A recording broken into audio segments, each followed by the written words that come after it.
2018 and 2019, an ambition to quickly meet market demand ended up costing more than 300 lives and 2 brutal plane crashes.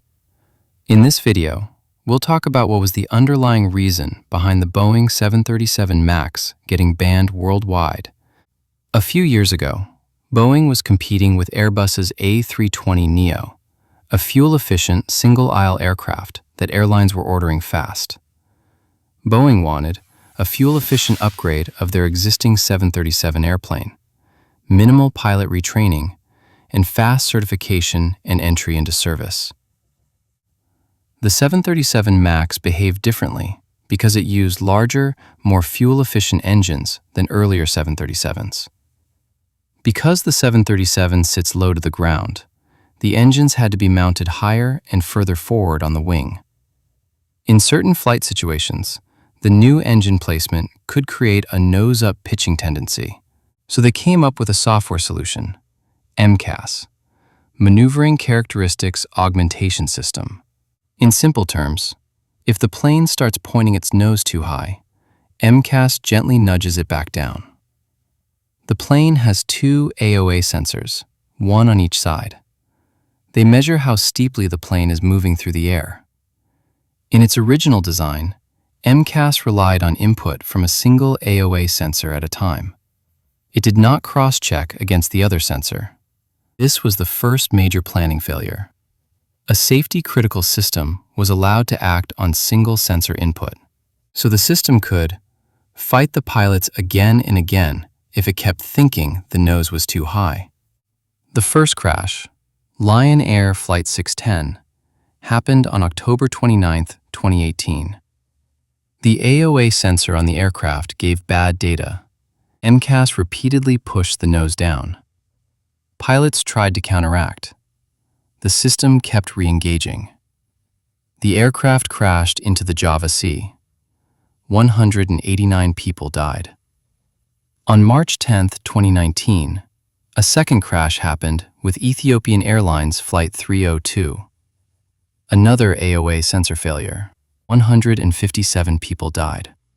The 737 MAX was grounded worldwide because this wasn't just one bug. It was a stack of planning decisions that lined up badly. Now, let's see how a more rigorous and careful planning direction could have avoided this disaster.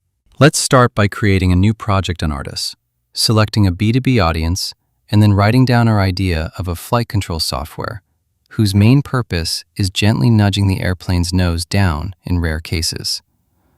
Let's start with the AOA sensor detection module, but instead of focusing on the basics, let's start with the failure paths.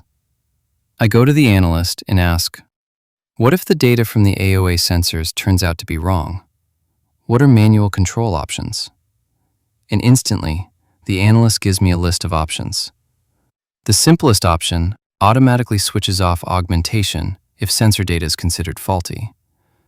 But since it is rarely likely that a quickly built software will be able to detect faulty data, I choose the standard option, which allows the pilots themselves to manually switch off the augmentation tool using a physical switch.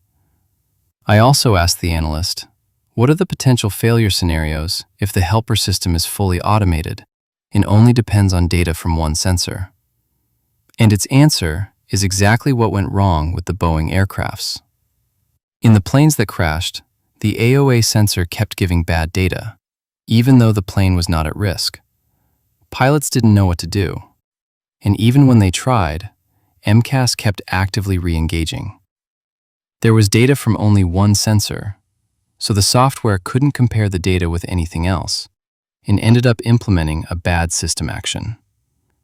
This is why Artus recommends always using 2 independent sensors for cross-checking, requiring manual override for any automated actions, and alerting the pilots on any actions taken by the tool. In our MVP, we choose careful features like real-time monitoring of the sensors, logging all the data of the sensors in one place, manual override, enforcing the pilot's commands, and limiting the authority of the augmentation tool. Artus also shows us a visual prototype of the sensor dashboard and gives us a broad overview of our software implementation plan. It also keeps in mind the smooth integration of the augmentation tool without requiring extensive system redesign, which was Boeing's main requirement, and shows us that implementing these extra safety measures would have deviated only 3 months from their aircraft's original launch timeline. The problem is clear. Boeing spent a lot of time on execution, but none on planning. And the cost didn't just end up hurting their business, it ended up sacrificing hundreds of lives. So if your product automates decisions, overrides humans, and operates faster than people can think, never give software authority without brakes, and never plan only for calm conditions. The difference between safety and catastrophe is planning that assumes the system will be wrong and survives anyway. That's what real product planning looks like.